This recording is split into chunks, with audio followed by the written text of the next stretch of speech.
মাগো মা, তুমি কিভাবে পারলে এটা করতে? 10 মাস 10 দিন গর্ভে ধারণ করে যেই সন্তানকে পৃথিবীর আলো দেখালে, সেই 4 মাসে সেই ছোট্ট মেয়েটাকে রেখে অন্যের হাত ধরে কিভাবে পারলে চলে যেতে? আসসালামু আলাইকুম। আজকে যে কাহিনীটা আমি বলতেছি এটা বাস্তব। এটা কোনো গল্প বা সিনেমার কাহিনী নয়।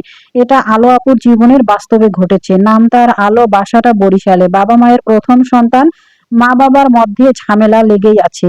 আলোর বয়স যখন 4 মাস তখন তার মা তাকে রেখে প্রেমিকের হাত ধরে চলে যায়। বাবাও বিয়ে করে তার গার্লফ্রেন্ডকে। চলতে থাকে আলোর ওর জীবন। আস্তে আস্তে বড় হয়ে ওঠে আলো। বয়স যখন আলোর 4 থেকে 5 বছর, তখন আলোর বাবা তার সৎ মায়ের কথা শুনে আলোকে বাড়ি থেকে বের করে দেয়। আলোর জীবনে নেমে আসে অন্ধকার। এত ছোট বয়সে কোথায় যাবে, কোথায় থাকবে, কি খাবে, কিভাবে থাকবে সে? তারপর থেকে শুরু হয় তার জীবনের যুদ্ধ। মানুষের বাসায় কাজ করে, তখন এভাবেই চলতে থাকে। আলো বড় হয়, গ্রামের মানুষরা বলাবলি করে আলো এখন অনেক বড় হয়েছে। গ্রামের মানুষ তার বাবা মায়ের কাছে, তার মা তো নেই, বাবার কাছে বলে আলোকে বিয়ে দিতে। আলোর বাবা তাকে মেয়ে বলে তো স্বীকারই করে না, অস্বীকার করে। কিভাবে তাকে বিয়ে দিবে? আলো তার মেয়ে, এটা সে কখনোই স্বীকার করে না। আলো তখন প্রেম করে নিজেই বিয়ে করে নেয়। তারপর এখন আলোর 2টা সন্তান, একটা ছেলে এবং একটা মেয়ে।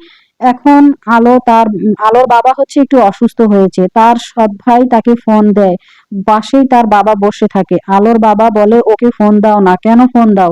এখনো তো তার বাবা তাকে মেয়ে বলে স্বীকারই করে না। এর মাঝখানে এতটা বছর কেটে গেল।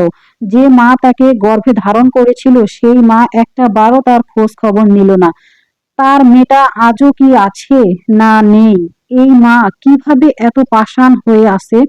আলোর বাসার সামনে দিয়েই তার মা বারবার তার মেয়ের বাসায় যায়। তার দ্বিতীয় বিয়ে হয়েছে, সেখানকার মেয়ের বিয়ে দিয়েছে আলোর বাসার সামনেই। যাতায়াত করে সেই বাসায়। তারপরেও একটা বার আলোর কথা কি এই মায়ের মনে পড়ে না? তাই বলি মা এবং বাবাদেরকে, আপনারা যা কিছুই করেন না কেন, সন্তান হওয়ার আগেই করবেন। সন্তান হওয়ার পরে করবেন না।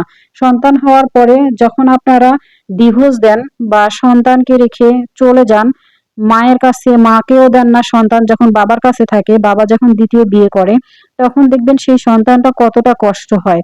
নিজের মাকে ছাড়া আসলেই কোনো কিছুই একটা সন্তানের কাছে সেফ না। কোনো কিছুই অন্যেরা কিন্তু নিজের মায়ের মতো কখনোই ভালোবাসতে পারে না। কিভাবে পারলো আলোর মাটা এই কাজ করতে? আলো আপু আসলেই অনেক দুঃখী। তাকে কেউ এখন আর ভালোবাসে না। বিয়ে হয়েছে, হাজবেন্ডও সেরকম ভাবে তাকে মানে ভালোই বাসে না। যদি বাবা মার বাসায় যে সন্তান সম্মান পাবে না, মর্যাদা পাবে না, সেই বাসায় সেই সন্তানটা কিভাবে অন্যের বাসায় এসে মর্যাদা পায়? স্বামীও আলোকে বেশিটা ভালোবাসতে চায় না, বেশি ভালোও বাসে না। আলোর যে 2টা সন্তান আছে, সন্তান 2টাও তাকে ততটা বেশি ভালোবাসে না। আলো আসলেই নিঃস্ব। কিভাবে পারলো এই মাটা এইভাবে এরকম করতে?